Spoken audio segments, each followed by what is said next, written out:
positive, soul-lifting vibes only.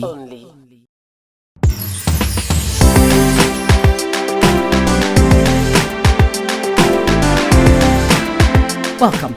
This is Life is Good. My name is Cordelia Okpei.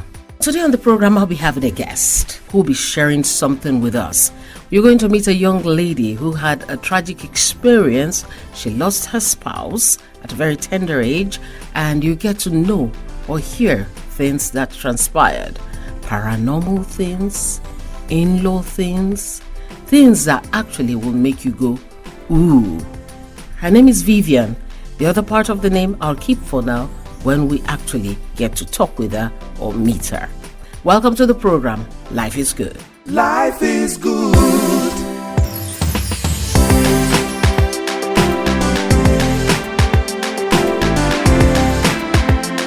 This is Life is Good. Today I'll be bringing you a guest who will be sharing with us her journey to widowhood and the things that transpired.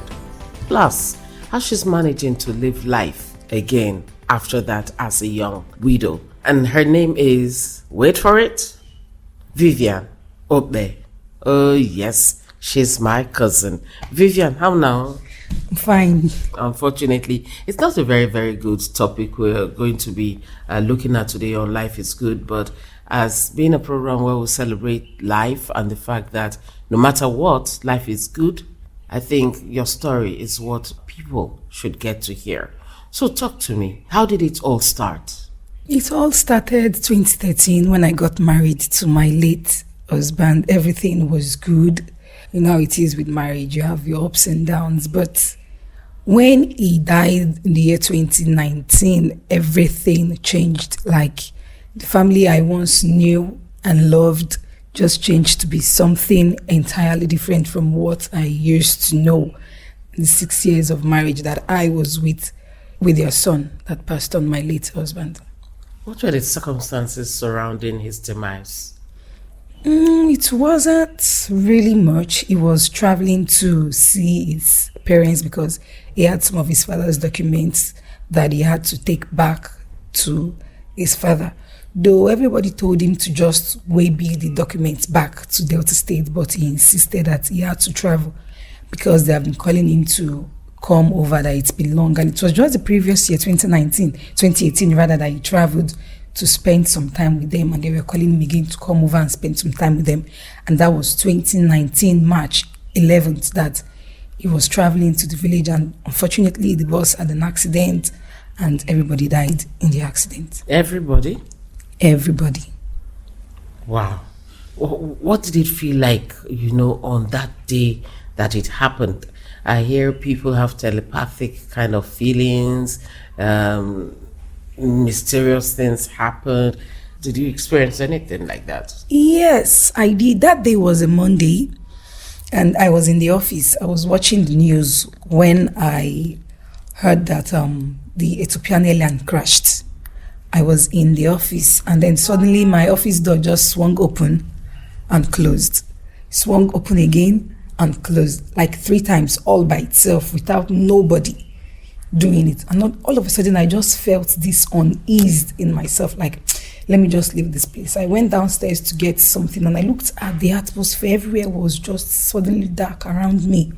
And I was telling the woman I was buying something from that day at Ericmo in Surulere that I don't understand this atmosphere. I was really, really, really feeling uneasy. And then she said, my daughter, it's good. It's not raining and it's not sunny. But inside of me, I just knew something was wrong. Okay, so when you were feeling the dark atmosphere and all that, it was basically just you that was feeling it? Yes, because I was the only one in the office. And then later, at around past 4, his mom now called me that I'm yet to see your Darlington, because that's the way she uses it whenever she's calling me. I'm yet to see your Darlington. I said, Mom, it's just past 4. And you know how the road is, he will be there soon.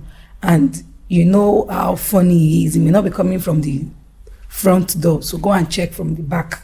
That was what I said. But inside of me, I knew all was not well, because I tried calling his line over and over again, but it wasn't connecting. I just felt like maybe they are in that road where there wouldn't be any network. That was what I had in mind. And then when I called, it rang, nobody picked. I said, thank God, at least it's ringing. I called again, nobody picked. And the third time I called, a lady picked. She now said, hello. And my late husband was a very funny person that sometimes he uses this voice change thing to pick call. The lady said, hello. I said, hello, precious, where are you? She just said, this is not your precious, this is not your precious. So she now cuts the call. And I know how funny it can be sometimes. I had to now call back and I said, stop this prank now. What's the meaning of all of this? She now said, this is not your precious. Who are you? Because he saved my number as my twin. So if anybody would pick the call, they would think it's the twin sister or brother that is calling. He saved his mother's number as my all or something. Maybe that was why they weren't picking the mother's call. Because definitely they would have been seeing the call. Maybe they were thinking it's the wife. Because he was wearing his wedding band as at when he was on the trip. So I now said, this is the wife. She now said, okay, there was an accident along the Benin Express Road. Just pray that your husband is not among the people they were taking to the mortuary. That was what the lady said. I now said, okay, where did this, as at this time I was already crying and shouting. I said, where did this happen? She now said, then they are in Shiloh Hospital. And she dropped the call, or I dropped the call. I can't remember. It's 3 years now.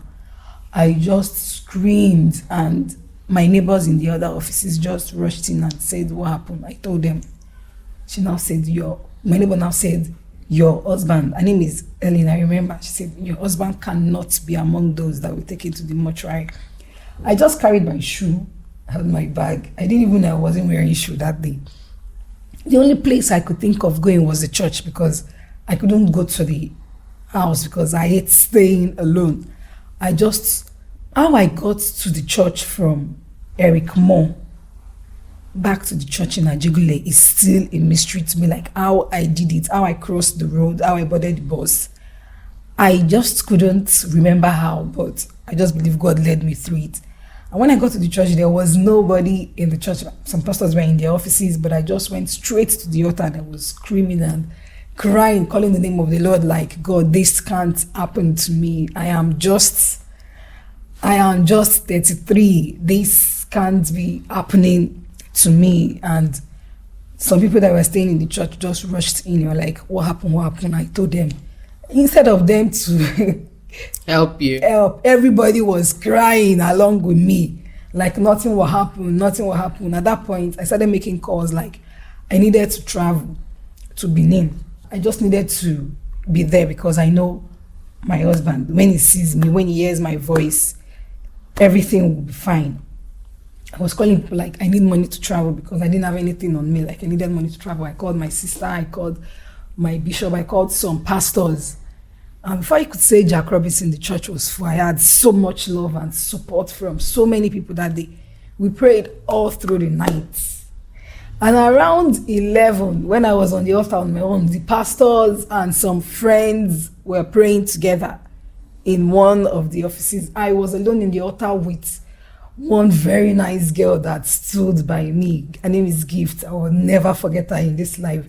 I was praying, we were praying together, and then she said, Mama, I'm feeling the presence of Pastor Timothy around me. I'm feeling the presence. I said, I can feel it too, but I am not giving up on God. Finished praying, went upstairs to the bishop's reception to relax. The same thing that happened in the morning when I was in the office, or in the afternoon rather, when the door was opening and closing. The same thing. The office of the bishop's reception was opening and closing, and Gift was kind of like shaking. She said, Mama, I can't stay here. I can't sleep here. I am so scared.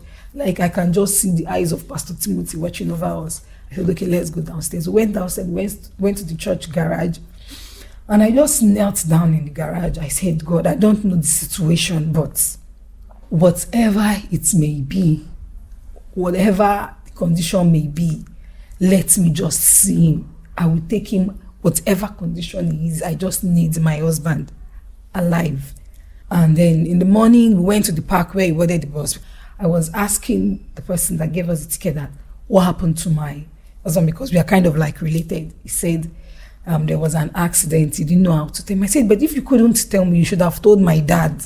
Oh. My dad would be in a better position to tell me what happened, and I won't be the way I am now. He said he was sorry. I really made a scene that day. I was shouting at him. I was pulling his shirt. And then I went back to the church. By the time I got back to the church, my bishop was already in the church with the wife. And hold on, before we go, we know it's a long story. I'm getting you emotional. I'm very sorry. I'm very sorry about that. The social media. Did you see anything there before all this? Because I know usually when such things happen, people will quickly put videos up and so on. Did you see anything? There were so many videos, but I wondered why I didn't see it.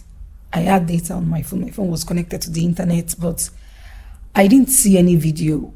I later saw pictures. That was after the burial. I was calling the people that posted such pictures to just come and take knife and just stab me. Like, if you say you love this person, you won't be putting... Somebody actually posted a picture and tagged me. Yes. She tagged me, and I called her. I said, instead of tagging me, just take a knife. I'm in Delta State. This is where I am. Come and just stab me instead of tagging me. That is picture of the accident. Picture of him lying on the ground. Somebody put that online and tagged you. That was... Okay, let's skip all these other details because I can see that they're taking you back to a place you've tried to leave. Eventually, your brother and other people, they got to find him, took him to Delta, and so on. And now, we're with the family. That I know is a totally different story. But I'd like you to share with us. Okay, so after the burial was done on Thursday. So my pastors insisted that the bishop said I have to come back to Lagos with them because they have fixed a date for the service of song, which was going to be on the 20th of March 2019, that I have to come back. And that day was on the 14th that I have to come back with them to Lagos. The mother's family now said, no, I can't go to Lagos now. I still have to stay with them. And I said, okay, if she has to stay, she still has to be in Lagos before on the 20th, that we're going to have the service of song because so many people are going to be there. And we can't have a service of song without the wife and members of the family. They agreed.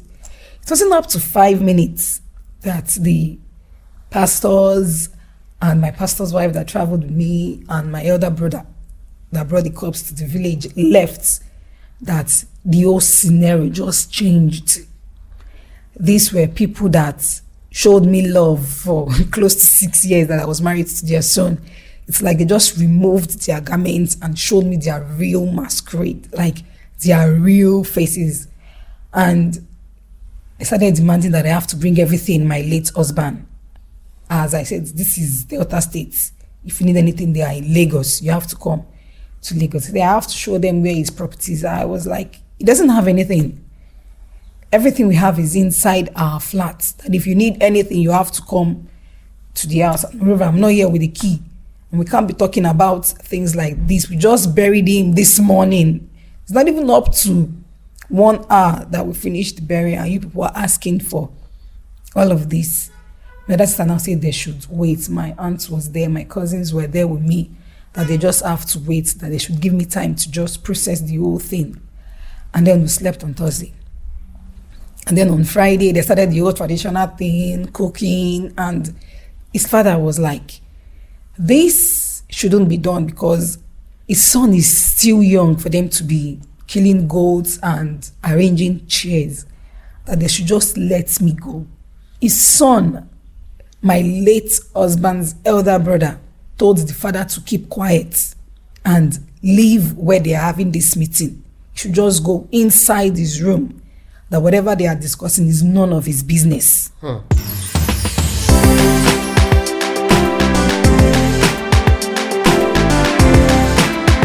Son telling the father to shove off. This doesn't concern you. We have to stop here this week. We'll continue the second part next week.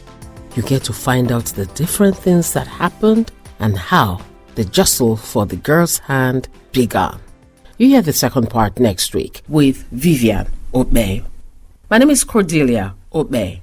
stay safe, my friend, and see you next time. This has been Life is good.